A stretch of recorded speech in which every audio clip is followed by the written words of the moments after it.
इस कहानी के सभी पात्र और घटनाएं काल्पनिक हैं। इसका किसी भी व्यक्ति या घटना से कोई संबंध नहीं है। इस कहानी को सिर्फ मनोरंजन के लिए बनाया गया है, इसलिए इसमें जो भी दुर्व्यवहार होगा आप उसको गंभीर मत लीजिएगा। धन्यवाद। और अगर आपको मेरी कहानी अच्छी लगेगी तो आप मेरे चैनल को सब्सक्राइब, लाइक और कमेंट कर सकते हैं, ताकि मैं आपके लिए और भी नए नए तरीके की कहानियाँ लेकर आ सकूं जो आपको पसंद आएगी। धन्यवाद। बड़े से कांच के केबिन में एक लड़का अपनी मूविंग चेयर में बैठकर घूम रहा था। उसके हाथ में एक फाइल थी जिसको देखकर वो उसके सामने खड़े उसका असिस्टेंट से बोला, यह कॉन्ट्रैक्ट खत्म होने के लिए सिर्फ 10 दिन है, लेकिन अभी तक हमारी पेमेंट मिली नहीं है। शायद जहां तक मुझे याद है। उसका असिस्टेंट, यस बॉस, हमें पूरी पेमेंट नहीं मिली है। आधे पेमेंट अभी बाकी है। उन्होंने कहा कि वो जल्द ही हमें लौटा देंगे। वह लड़का, लेकिन कब? जब ये 10 दिन गुजर जाएंगे तब? लगता है उन्हें हमारी पावर का अंदाजा नहीं है। क्यों ना उनको आज ट्रेलर दिखा दिया जाए। उसका असिस्टेंट, लेकिन बॉस, हम अगर उनको अभी ट्रेलर दिखाएंगे तो क्या वो हमारे पैसे वापस देंगे? आपको तो पता है वो आदमी कितना ढीठ है। जब भी मैं उसके पास पैसे मांगने जाता हूँ कुछ ना कुछ बहाना देकर मुझे वहां से भगा ही देता है, जबकि उसको भी तो पता है कि आप किस तरीके के हो।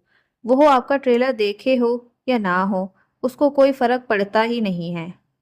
वह लड़का, बात तो सही कही, लगता है उसके घर पर जाकर अपना चेहरा दिखाना पड़ेगा, क्योंकि लगता है मेरा खौफ आजकल दिन व दिन कम होता जा रहा है।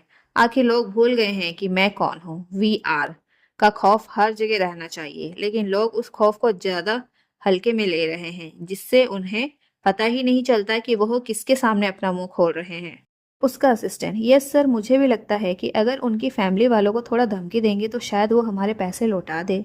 नहीं तो आप ऐसे करिए, उनके घर का कीमती सामान ही उठा लीजिए ताकि हम लोगों को ही फायदा हो जाए। VR हंसते हुए, लगता है मेरे साथ रह रहकर तुम मेरे बराबरी करने की कोशिश कर रहे हो। उसका असिस्टेंट, क्या सर आप भी? VR, ज्यादा फ्रैंकली होने की जरूरत नहीं है। फ्रैंकली तुम ऑफिस के बाद हो सकते हो, अभी नहीं। यह कहकर वह सामने मुड़ता है और पेपर स्टोन फेंक देता है, जिसको सीधा उसका असिस्टेंट कैच कर लेता है और कहता है, वीर, ये क्या बदतमीजी है? मैं तेरे से तमीज से क्या बात कर लेता हूँ, तू तो बस मेरे सर पर चढ़ जाता है। वीर, मानव, मुझे अच्छे से पता है मुझे क्या करना है, तो तू मुझे क्यों बार बार समझाता रहता है मुझे क्या करना है क्या नहीं करना है? मानव, तुझे पता है तुझे क्या करना है तो तू मुझसे क्यों गुस्सा रहता है? चल उसको थोड़ा मजा चखा कर आते हैं, बहुत हो गया, बहुत गुस्सा। अब मेरी बारी है कि मैं उसको गुस्सा दिखा सकूं। वीर, रुक भाई रुक, रात होने दे, अभी तो किसी ना किसी बहाने से वो घर आएगा नहीं। रात को कहाँ रहेगा, इसलिए रात को हम उस पर अटैक करेंगे। उसको कहीं भागने का मौका नहीं मिलेगा।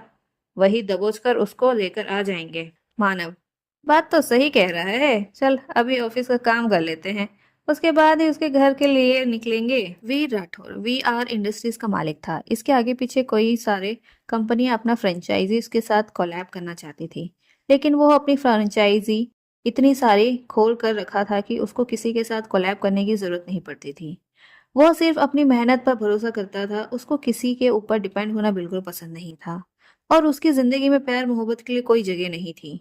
वो सिर्फ अपनी माँ से प्यार करता था। लोग उसको अकड़ू खड़ूस गुस्सेल के नाम से भी जानते थे, और वो इतना ज्यादा खतरनाक था कि लोग उसके नाम से ही कांपा करते थे। लेकिन उसको किसी से कोई लेना देना नहीं था।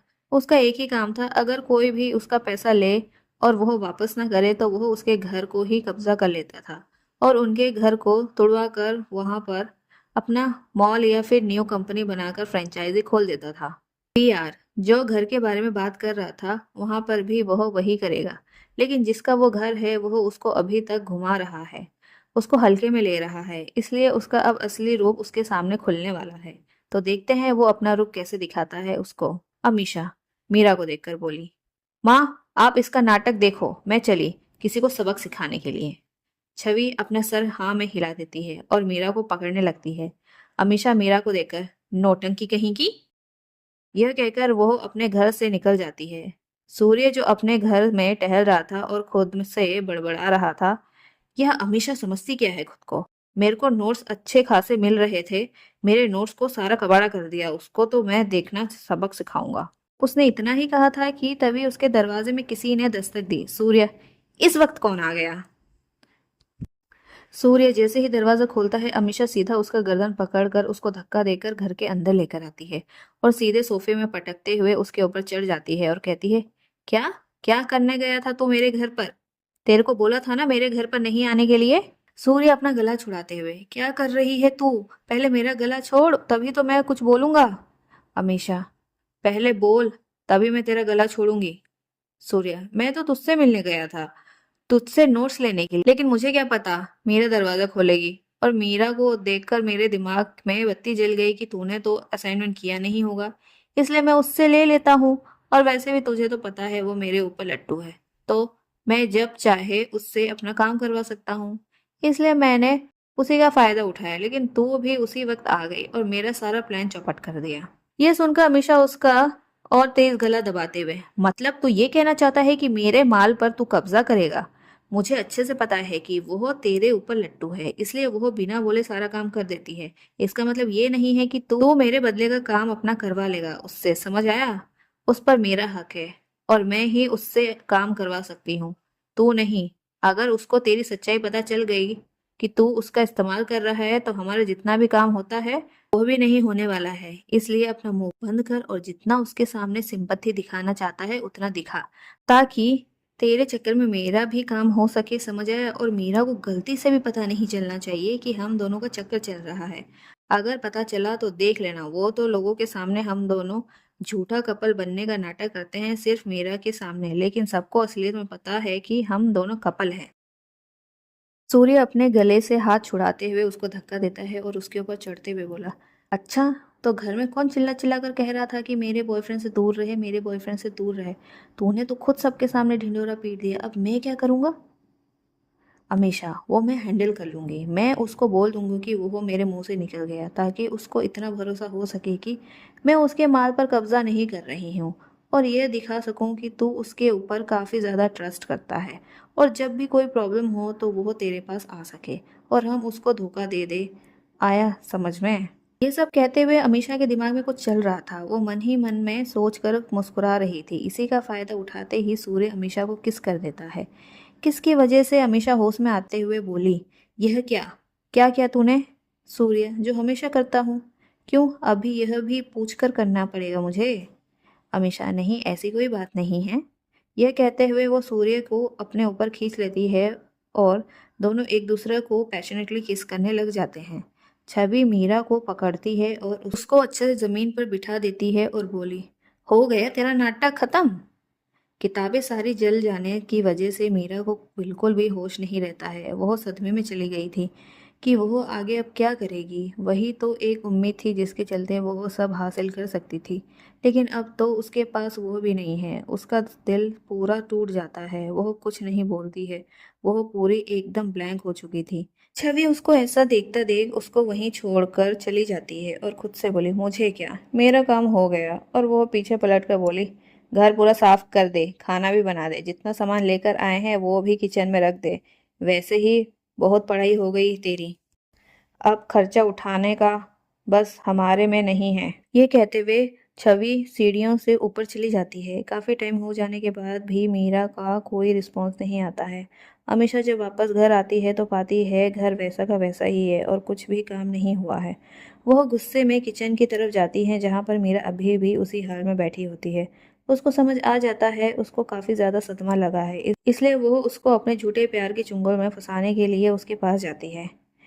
मीरा जैसे ही अमीषा को देखती है उसको काफ़ी ज़्यादा गुस्सा आता है और वह गुस्से में कुछ भी नहीं कर सकती थी। अगर वो अमीषा को कुछ करेगी भी तो उसका बचा कुचा जो आसरा है वह भी छीन जाएगा उससे, इसलिए वो बस उसको घूरती रहती है। अमीषा मीरा के सामने घुटनों के बल बैठकर बोली, मुझे माफ़ कर देना, मेरा ध्यान बिल्कुल भी नहीं था कि मैं थोड़ा पजेसिव हो गई थी। मैं भूल गई थी कि हम घर में हैं। कॉलेज में नाटक जैसे करते थे वैसे ही नाटक मुझे यहाँ करना पड़ा। तुझे तो पता है हम दोनों बेस्ट फ्रेंड हैं, तो यह सब दिमाग से निकल देना। मैं प्रॉमिस करती हूँ मैं तेरे को सारी किताब नहीं लाकर दे दूँगी, लेकिन तू गुस्सा मत हो। एक तू ही है जो मेरी इतनी मदद करती है। अगर तू मेरी मदद नहीं करेगी तो मैं कहाँ जाऊंगी बता। जैसे ही मीरा नई किताबों के बारे में सुनती है वो खुश हो जाती है और खुश होते हुए पूछती है, क्या तू मुझे नई किताब लाकर देगी? अमीषा, हाँ, मुझे माफ कर देना, गलती मेरी थी। तो मैं ही तुझे नई किताब लाकर दूंगी ना। मीरा, सच्ची? अमीषा, हाँ, उसके गाल पर हाथ रखकर। मीरा खुश हो जाती है और कहती है, ठीक है, फिर मैं सारे किताब और पूरा घर साफ कर देती हूँ। तुझे भूख लगी होगी ना? अमीषा, हाँ, भूख तो लगी है। मीरा, तू अपने कमरे में जाकर फ्रेश हो जा, मैं सारा काम खत्म कर देती हूँ। अमीषा, तुझे चक्कर आ रहे थे, ठीक तो हो गया ना वो? मीरा, हाँ। अमीषा, मेरा दिमाग काफ़ी ज़्यादा ख़राब हो गया था क्योंकि आज कपड़े लेने के वक्त काफ़ी झगड़ा हो गया था ना। और ऊपर से मेरे दिमाग में भी नहीं रहा कि हम लोग घर में हैं तो हमें वैसे नाटक नहीं करना था। इस वजह से सब गड़बड़ हो गया। पहले से मेरा मूड ख़राब था और जब मैं उसको तेरे से बात करते हुए देखी तो मेरा दिमाग और ज़्यादा ख़राब हो गया। तुझे तो पता है मैं सच में उसको कितना पसंद करती हूँ। तभी आज मैं उसको प्रपोज़ करने गई थी, लेकिन तब मुझे पता चला कि वो किसी और को पसंद करता है। वो मैं नहीं बता सकती क्योंकि उसने मुझे नहीं बताया और उसने तो मुझे भाव ही नहीं दिया अपने घर में। वो तो तेरे कहने से मेरा बॉयफ्रेंड बनने को तैयार हुआ था। क्या तू पता लगा सकती है वो लड़की कौन है जिसको वो पसंद करता है? यह सुनकर मीरा अंदर ही अंदर खुश हो जाती है क्योंकि उसको अच्छे से पता है सूर्य उसको कितना रिस्पेक्ट देता है और हमेशा उसकी मदद करने के लिए तैयार रहता है और उसको हमेशा प्यार की नज़रों से देखता है।